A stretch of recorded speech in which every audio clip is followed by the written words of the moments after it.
বৈশাখী উপলক্ষে শুরু হয়ে গেল যশোরে শিল্প ও বাণিজ্য মেলা। এই মেলাতে এসে আপনি কি কি বিনোদন নিতে পারবেন, কি কি কেনাকাটা করতে পারবেন, কি খেতে পারবেন, সবই থাকবে এই ভিডিওতে। তাই চলুন কথা না বাড়িয়ে ভিডিওটা শুরু করা যাক। আসসালামু আলাইকুম ফ্রেন্ডস, আশা করি আপনারা সবাই ভালো আছেন। আপনাদের দোয়াতে ইনশাআল্লাহ আমিও অনেক ভালো আছি। যশোরে শুরু হয়ে গেল আবারও শিল্প ও বাণিজ্য মেলা 2025। এই মেলাটি শুরু হয়েছে যশোরের প্রাণকেন্দ্র টাউন হল ময়দানে।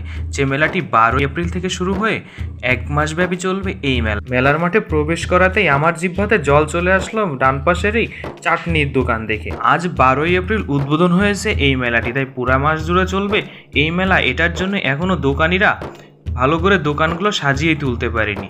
তবে এখানে আসার পরে একটা জিনিস দেখে ভালোই লাগলো, হয়তোবা কষ্টের টাকা আমাদের বিফলে যাবে না, তাই কষ্টের টাকায় সেরা বাজারের দোকানও রয়েছে। এই মেলার মাঠে দোকানিদের ব্যস্ততা দেখতে দেখতে আমি আরো প্রবেশ করা শুরু করলাম মেলার মাঠের ভিতরে।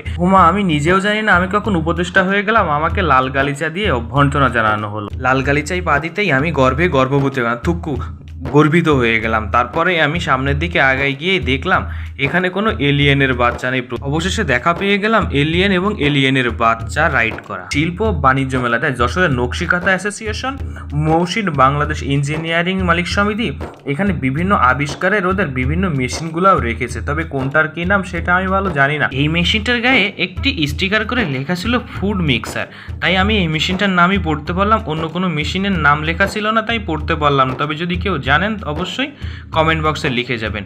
তবে দোকানিদের এত ব্যস্ততা, তার মধ্যেও দোকান সাজাতেই বেচা কিনা সেরে নিচ্ছিলেন দোকানিরা।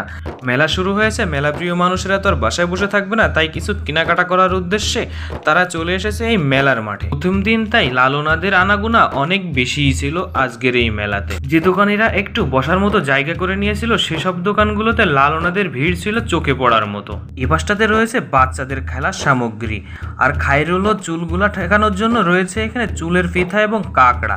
কান্না রাঙালে কেমন একটা হয়ে যায় না, কানের দুলও রয়েছে।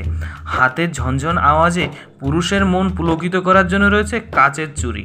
বিভিন্ন রকমের সব ডিজাইনগুলো দেখতে দেখতে কখন যে এসে পৌঁছে গেলাম বাংলার খাসা বিজ্ঞানীদের মহাকাশযানের কাছে সেটা বুঝতেই পারিনি। তবে এই মহাকাশযানে উঠতে হলে লাগবে 50টা। এরপর রয়েছে মেলার মাঠে অন্যতম আকর্ষণ নাগরদোলা, যে অবিরামভাবে ঘুরেই চলেছে, তার কোনো থামাথামি নাই। নাগরদোলার পাশেই দুলছিল নৌকা, যে সমুদ্রের বুকে গিয়ে ঝড়ের কবলে পড়ে বড় বড় ঢেউয়ের ফিল নেওয়ার জন্য রয়েছে এই নৌকার ব্যবস্থা।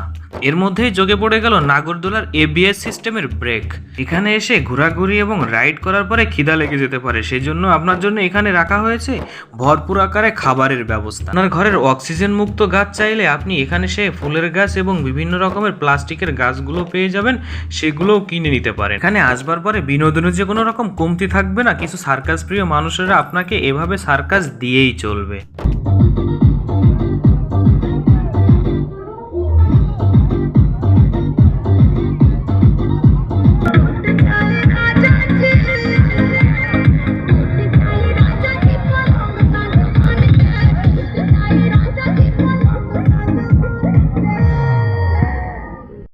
এমন প্রতিভাবান ব্যক্তিদের এদের এই আনন্দ দেখার পরে পোড়া মোবাইল পুরস্কার তো এদের দেওয়াই যায়। সরকার এদের দিকে একটু চোখ দিলেই পারতো। তবে অন্য মেলার চাইতে এই মেলা আমার কাছে স্পেশালি মনে হয়েছে এই সি ফুডের দোকান।